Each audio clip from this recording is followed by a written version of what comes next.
अस्सलामु अलैकुम नाजरीन।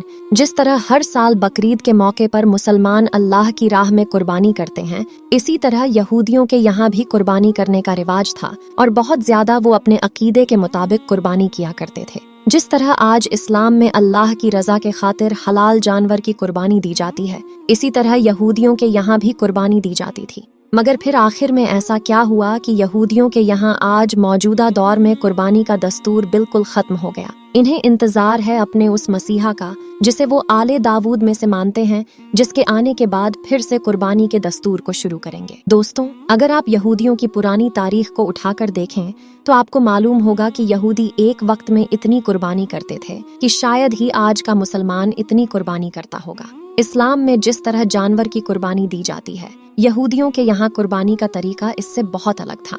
जिन हलाल जानवरों की कुर्बानी आज मुसलमान करते हैं, इन्हीं हलाल जानवरों की कुर्बानी यहूदी भी करते थे, जिन्हें बोरबन कहा जाता था। और आम तौर पर एक हलाल जानवर होता है, जैसे बैल, भेड़, बकरी, पास्ता वगैरह जैसे यहूदी रिवायात के मुताबिक कुर्बान किया जाता था। और कभी कभार इनकी कुर्बानी मसलन अनाज, खाना, सिरका और खुशबू वगैरह के तौर पर भी की जाती थी। लेकिन दोस्तों, कोई आम शख्स कुर्बानी नहीं कर सकता था, बल्कि कुर्बानी सिर्फ कानूनों के हाथ से ही होती थी। जब कोई यहूदी कुर्बानी करता तो आम तौर पर उसके 3 हिस्से होते थे, जिसमें ज्यादातर हिस्सा कुर्बानी करने वाला ही खाता, जबकि कुछ हिस्सा काहन को दिया जाता और थोड़ा सा हिस्सा यरूशलेम में बैतुल मक़दस के कुर्बान गांव पर जला दिया जाता था। और कुछ मौके ऐसे भी थे कि सारी कुर्बानी सिर्फ खुदा के नाम पर ही पेश कर देते थे, जिसे कब्र फिदा कहा जाता था। तौरात इब्रानी के मुताबिक खुदा ने बनी इसराइल को बहुत सारे मौकों पर कुर्बानी करने और करते रहने का हुक्म दिया था। जिस दिन फिरौन से यहूदियों को आजादी मिली थी, उस दिन को यहूदी एक फेस्टिवल के तौर पर मनाते थे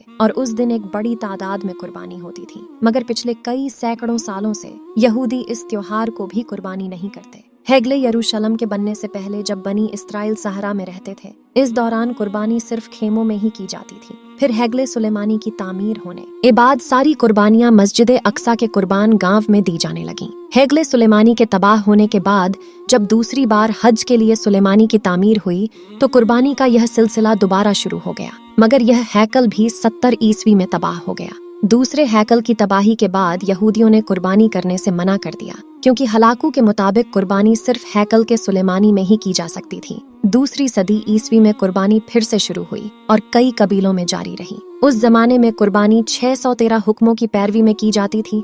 लेकिन इस दौर में जबकि अकेले सुलेमानी और काहिल भी नहीं हैं, तो इस दौर के यहूदी सदका खरात की सूरत में यह फर्ज अदा करते हैं। दोस्तों, यहूदियों के यहाँ ये अकीदा बहुत मशहूर है और यहूदियों के ये बड़े आलिम मानते हैं कि जब हमारा मसीहा आएगा तो फिर से हैकल के सुलेमानी की तामीर होगी और जानवरों की कुर्बानी का यह सिलसिला फिर से शुरू हो जाएगा। उम्मीद करते हैं यह वीडियो आपको पसंद आया होगा। इसे लाइक और अपने दोस्तों को शेयर जरूर कीजिएगा। अल्लाह हाफिज।